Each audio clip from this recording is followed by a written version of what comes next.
Eccoci qui cari naviganti per proporvi un primer dedicato al Centurion, intercettando una build molto particolare, pilotata dal deck builder Akim Antar, che è riuscito a ottenere un ottimo risultato con questo archetipo, iconico e allo stesso tempo fuori dagli schemi.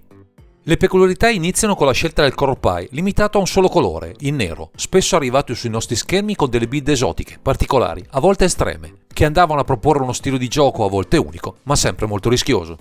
Qui invece, forse anche grazie a questa leggendaria, iconica nel nome che rappresenta nella lunga e complessa lore di Magic, va dal sodo, alla sostanza, con una delle meccaniche più tignose e resilienti presenti tra i tavoli dei formati a 100 carte, quell'Aristocrats, per un gameplay tutto da scoprire.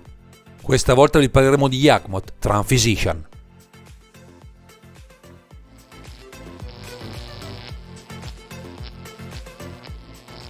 Siamo al cospetto di uno dei personaggi più iconici di tutto Magic, forse è anche per questo che abbiamo a che fare con una carta dall'enorme potenziale, sia per le abilità che porta in dote, sia per le meccaniche proposte, sempre molto resilienti, ma andiamo con ordine descrivendo le sue caratteristiche. Con 4 mana, 2 generici e 2 neri abbiamo un chierico umano con forza 2 costituzione 4 e ben 3 abilità, di cui una passiva, piuttosto inusuale. Nella prima abilità abbiamo protezione dagli umani. Nella seconda c'è paga un punto vita, sacrifica un'altra creatura, scegli fino a una creatura bersaglio, metti un segnalino -1/-1 su di essa e pesca una carta. Infine nella terza troviamo paga 2 mana neri, scarta una carta, prolifera, scegli un qualsiasi numero di permanenti o giocatori, poi metti su ognuno un altro segnalino di ogni tipo già presente. Se la prima abilità è più legata al flavor del personaggio che rappresenta questa carta, e nelle due restanti abilità che si scatena tutto il potenziale di questo comandante, che punta a ottenere enormi vantaggi, combinando il sacrificio alle meccaniche dei segnalini. La seconda, chiaramente, punta a valorizzare le meccaniche Aristocrats, che si propongono di trarre vantaggio dalla morte delle nostre creature, infliggendo così anche dei malus a quelle del nemico, oltre a donarci un card advantage ottimo, soprattutto per il nostro color pie. L'ultima abilità è tra le più potenti ed utili del formato, proliferare, applicabile agli impieghi più disparati, dai punti lealtà dei viandanti ai segnalini negativi distribuiti sulle creature nemiche. Insomma, un modo in più per valorizzare il potenziale di questo Yawgmoth Transphysician, un'icona del male assoluto.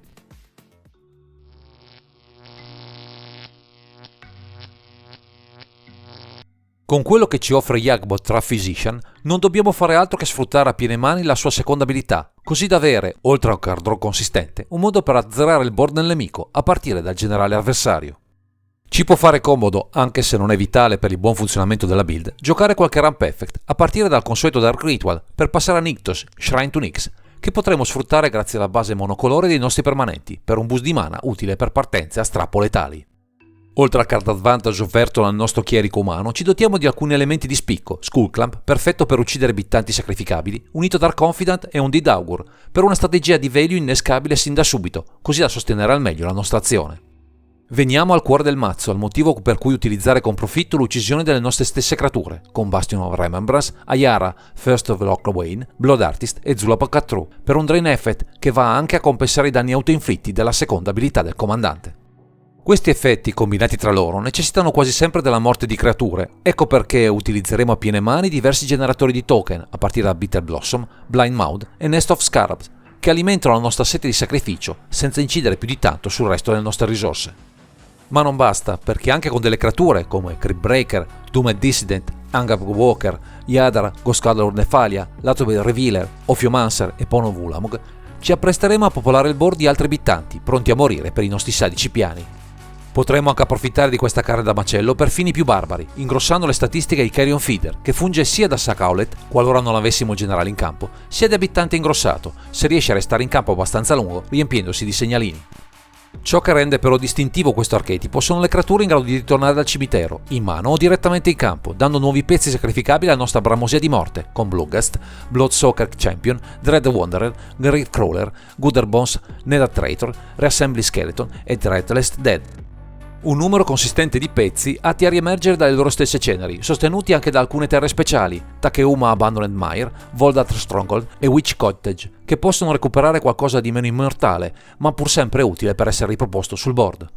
Ci sono poi alcune creature in grado di rimbalzare dal cimitero in campo, per un successivo impiego, Butcher Ghoul e Giraffe Messenger, che con la loro abilità Undying si integra con la seconda di Yawgmoth, per loop di risoluzione virtualmente infiniti. Nello specifico si sfrutta la regola 704.5Q elidendo i segnalini +1/+1 posti sulla creatura appena risorta con i -1/-1 della seconda abilità del generale. Ovviamente ci servirà una seconda creatura con Undying o un generatore di pedine come nel Scarab per innescare il processo senza intoppi, permettendoci un vantaggio carte imbarazzante. Altra chicca che ci può sostenere in questo folle piano di morte e rinascita sono alcune carte capaci di rianimare dal cimitero una o più creature in un colpo solo: Agadim Awakening, Call of the Dread Drawing, Living Death, Reanimate e Unart, per un boost di bersagli papabili per le nostre meccaniche, che potrebbero condurci persino alla vittoria. Di contorno inseriamo tra le 99 alcune staple del nero, Daughter Void Walker e Opposition Agent, non specificatamente destinate al piano di gioco, ma sempre utili a rimarcare l'odio che spargeremo tra i tavoli da gioco, degni figli del Vate del male assoluto. C'è però un cruccio che ci può creare problemi, soprattutto se sfruttato intensamente: la perdita di punti vita, necessaria per attivare la seconda abilità. Ecco che per compensare questo dissanguamento useremo Death Greeter e Grey Merchant o Asphodel, quest'ultimo in grado anche di uccidere il nemico se avremo abbastanza devozione in campo al suo ingresso. In tutto questo dovremo trovare un modo per proteggere il generale, vitale per il nostro vantaggio carte, quindi sono d'obbligo Cavern Soul e Lighting Greaves a darci manforte per tenere alta la bandiera di Yawgmoth e del suo vessillo di morte.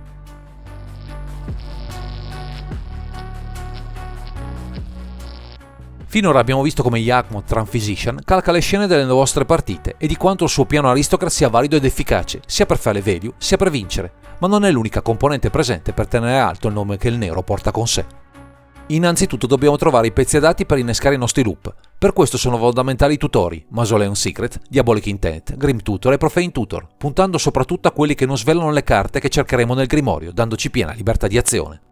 Poi non possono mancare le rimozioni, che utilizzeremo nelle forme più svariate, con incantesimi come Oubliette, magie come Fatal Push, Mark of Rage of Sorrow, Bone Shard e Feel the Swarm, e persino creature, come Modros Rider e Playcrafter, per mietere vittime anche dall'altra parte del tavolo, non solo dalla nostra. Ci servono inoltre, soprattutto contro carte non gestibili dal nero, alcuni scartini: Dures, Imtuturach, Inquisition of Kozilek, Mind Twist e Tuxize, utili in particolare quando siamo in procinto di castrare il generale, vitale per darci il value necessario. Se poi ci troviamo a dover resistere a un aggro veloce e non facciamo in tempo a mettere in campo bloccanti adeguati, con Toxic Delage potremo ripulire il board dalle minacce senza troppi patemi, visto che i punti vita abbiamo modo di recuperarli senza scomporci troppo. Ci possiamo permettere persino una carta come Contamination per ricordare i mazzi multicolor anche per più turni, visto che avremo facilmente creature da sacrificare per mantenere in campo questo incantesimo molesto. Per una maggiore varietà nell'azione useremo Collective Brutality e Rankle Master of Pranks, che possono anche permetterci di alimentare il cimitero di carte rianimabili con le nostre magie di massa, per un value enorme che difficilmente darà modo all'avversario di replicare. Infine, come degna compagna del nostro chierico umano, useremo con profitto ben 3 incarnazioni di Liliana, con Liliana of Veil, Liliana Velastop e Liliana Electrical Healer, nella sua trasformazione in Liliana Defiance Necromancer, per un matrimonio di intenti di dolore degno del piano di Yawgmoth. Queste carte poi si integrano alla perfezione con la capacità di proliferare del generale, permettendoci anche di raggiungere le loro ultimate, che possono in più di un'occasione farci chiudere dal nulla la partita, senza neppure passare dalla combat.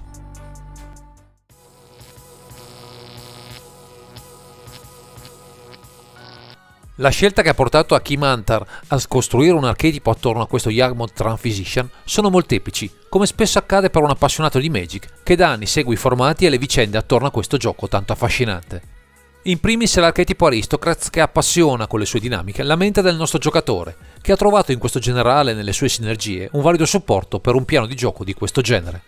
Poi è il Color Pie nero, con le sue dinamiche e le tech, con carte provenienti dal passato ma anche recenti, a trovare il gradimento di questo deck builder, come spesso capita per molti appassionati che adorano alla follia questo oscuro Color Pie. E infine nella lore e nella lettura dei libri, come nel caso di Vetran di J. Robert King, che descrivono nel dettaglio il tempo di Pyrexia e tutte le nefandezze che hanno portato alla venuta di questo Yawgmoth Transphysician, che non sarà mai sazio neppure della morte dei vostri nemici.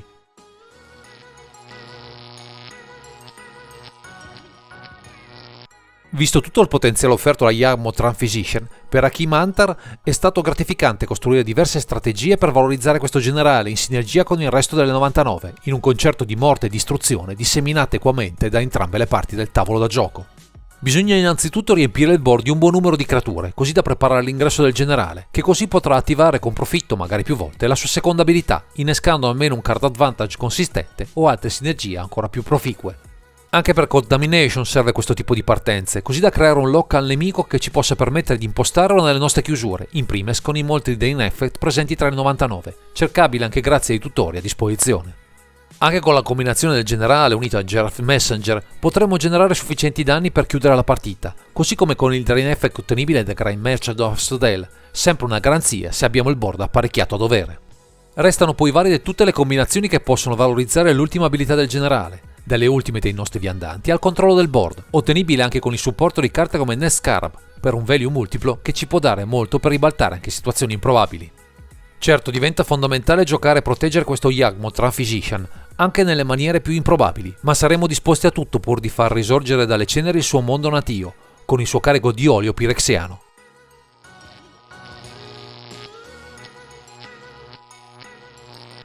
Grazie ai consigli del nostro The Builder proviamo a comprendere come questo archetipo basato su Yawgmoth Transphysician si posiziona nel meta Centurion rispetto ai diversi archetipi che al momento bazzicano tra i tavoli da gioco. Tendenzialmente abbiamo una meccanica di gioco di costruzione che necessita di un minimo di setup per iniziare a ingranare, quindi sono fondamentalmente due i nostri talloni di Achille, da cui dovremo guardarci per riuscire a portare a casa qualche risultato. Il primo è legato agli archetipi aggro, in particolare quelli veloci, che potrebbero sorprenderci mentre noi stiamo ancora preparando il terreno per il generale, quindi ci possono venire in soccorso solo le mani iniziali cariche di interazioni e qualche bloccante provvidenziale per salvare i nostri preziosi punti vita. L'altro, non meno delicato, è rappresentato dai control ricchi di counter, che possono, al momento sbagliato, azzoppare la nostra azione. In questi casi diventa fondamentale Cavern of Souls, altrimenti le nostre partite si riveleranno inconcludenti.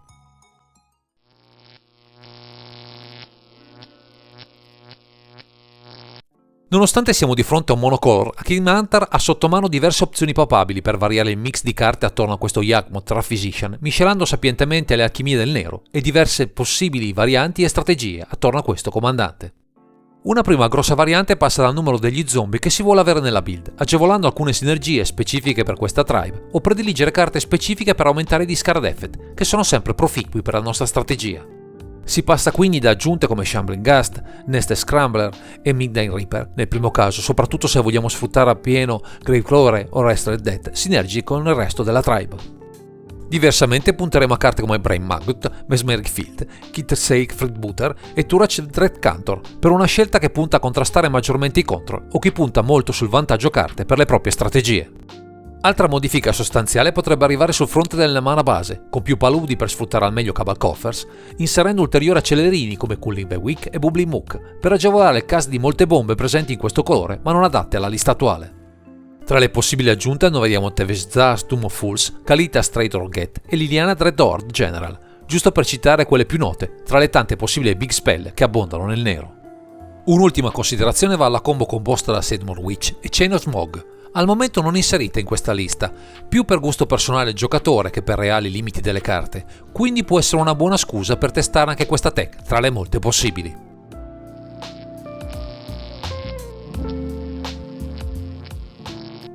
Anche questa volta siamo arrivati al termine di questo video. Ringraziamo Akimanther per averci illustrato tutto il potenziale di questa leggendaria, che fonda nella lore e nelle sue abilità tutta l'anima del suo piano di provenienza.